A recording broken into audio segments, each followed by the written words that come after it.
What's up YouTube, Cowboys here back in the video where we talk about cards, money investing, and today's video we're going to fly across uncharted waters to discuss something within the Marvel airspace that doesn't really get talked much about, which is this 1992 Marvel Universe Series 3. Now, a lot of you guys know about the 1990 Impel, which is basically a set that kind of brought Marvel cards into the spotlight, where a sealed box of this product at that time at once it was hovering between $100 to $200 price range, ballooned to $1,800 to $2,000 at one point, but of course now settling between $600 to $700. So this set, right, this 1990 set has a lot of fans and collectors, you know, and still up to date today.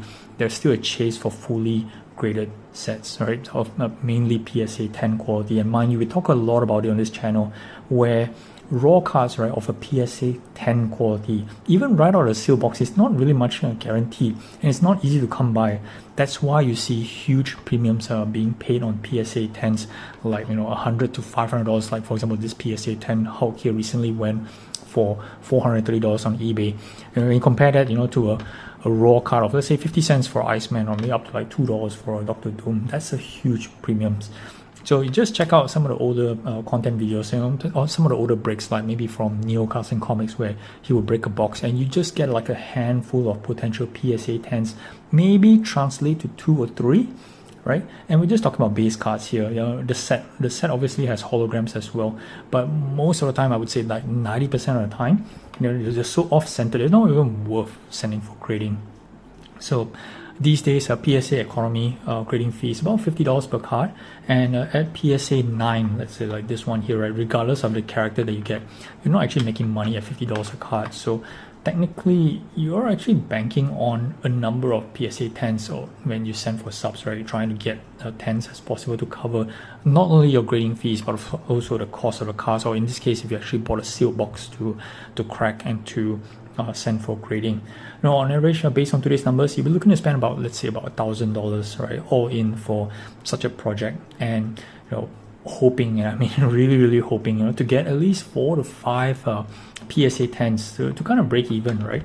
So, but you know, why you say 4 or 5 PSA 10s when you say like the Hulk is like $400 or $500? Right, well, yeah, if you look at, for example, like an Iceman here, right, it's just $100, you know, at most 120. So if you are lucky enough to pull, you know, 5 PSA 10s, you gotta be really lucky to pull some of these main characters as well, because, you know, getting like 5 Iceman equivalents is not gonna cut the overall break-even price for the price you're paying for the entire project here. All right. So enough about 1990. We're going to zoom back into this 1992 Series 3. Now this set brings back a lot of memories to me, because it's basically when I first started collecting Marvel cards back in my school days. This was the initial set that I actually bought from a local card store. The art on Series 3 set is it's nice, right? I would use the term kind of upgraded over the 1990 and also the 1991 versions. And remember, you know, back in the days, these holograms here, right, the chase was quite real, right? They were nice holograms. There are 5 holograms in the set: Wolverine, Venom, Ghost Rider, Hulk, and the Thing, right? In this order of popularity. And when you look at the set today, you know, being the 3rd set, it doesn't really bring a lot of significance in value when you compare to the 1990. But you know, these holograms here, right, these are full art holograms, you know, no frames. Like in 1991, you have these white frames, and the 1991 one, you have this in frame as well in the holograms, right? So these 1992 ones, they are nice, right? The art kind of like jumps at you. You know, the colors are quite pleasing. So it still, you know, appeals to a lot of people, and it's a small chase to a lot of collectors today, and not very expensive, right? A raw hologram for this Wolverine, you can go to eBay and buy it for like $5, right? But now, if you look beyond all of that and you think about investing, you gotta look at graded copies, right? Obviously, and when you talk about graded copies, you look at a population report. Now, this Wolverine PSA 8 is a pop 60. Okay, and there are 170 copies of Wolverines graded overall for this particular hologram, but just 11 PSA 10s. Now when you look at Venom, right, Venom PSA 10 is just a pop 1 out of 142 Venoms that's being graded. So, and that particular pop 1 was sold, I think, mid of April. this year, right, for about $2,000. So it is a high dollar value considering the scarcity, right? And we know that the PSA 10s are extremely scarce, in this particular insert, right? And we look at a good chunk of the population, just precisely 36% of the population for each PSA 9s and PSA 8. So combined, right, they collectively come up to about 72% of the population. And in totality, there's just 19 PSA 10 holograms overall, right? And 11 of them are these Wolverines here. And we look at the prices of 9s and 8s. PSA 9s holograms, average between around $70 to $80, while the PSA 8 here is about like, this Wolverine maybe about like $30, right? And the pull rate of these Series 3 holograms is 1 in every 12 packs. So which means that in one seal box, you get on average 3 holograms. Maybe if you're lucky, you get 4. I've seen 4 before, but let's just call it 3 holograms. And given that's out of pack, you're likely, maybe you get 2 PSA 9 qualities and 1 PSA 8 on average, right? That, based on the numbers I gave to you, it gives a total return of roughly about $250.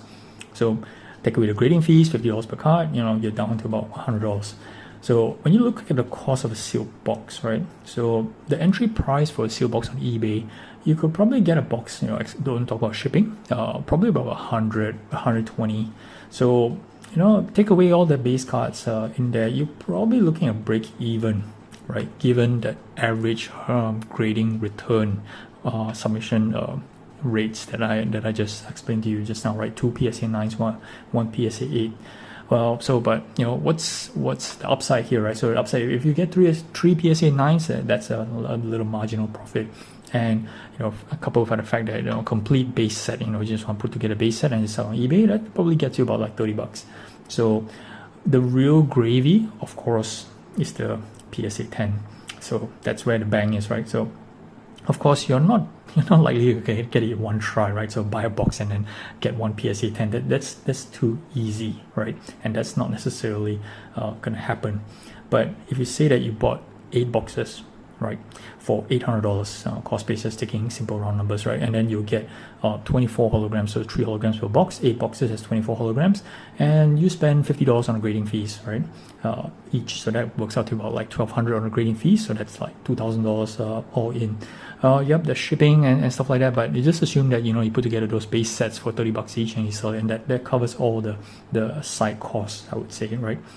Now, so let's talk a bit about the gem rate. So I mentioned the PSA 10s extremely scarce, right? So total 19 PSA 10s in as a whole for all the holograms has been graded, and that's 582 holograms overall, and that's just 3%. Okay, so but when you send in 24 cards, right, so the chances are there is a possibility that you might sneak in at least one PSA 10, right? That's 1 out of 24. That's obviously that's about like 4% ish, right? So but 3 to 4, it's you can play the percentages, right? So one PSA 10 would more or less cover your entire submission, right? Of course I can't say whether or not a PSA 10 the thing would clear $2,000, but or even anything close to that, but definitely it will substantially cover the cost of this entire endeavor, and leaving plenty of room to profit, right? With the remaining subs, how many 23 more holograms might translate to additional maybe $1,000, so maybe about $1,200 of profit. But do remember, right, so that's just one PSA 10, right? So of course you have another 23 opportunities to get a second PSA 10, right? Of course the percentages don't necessarily reflect that way, but definitely there is still a possibility.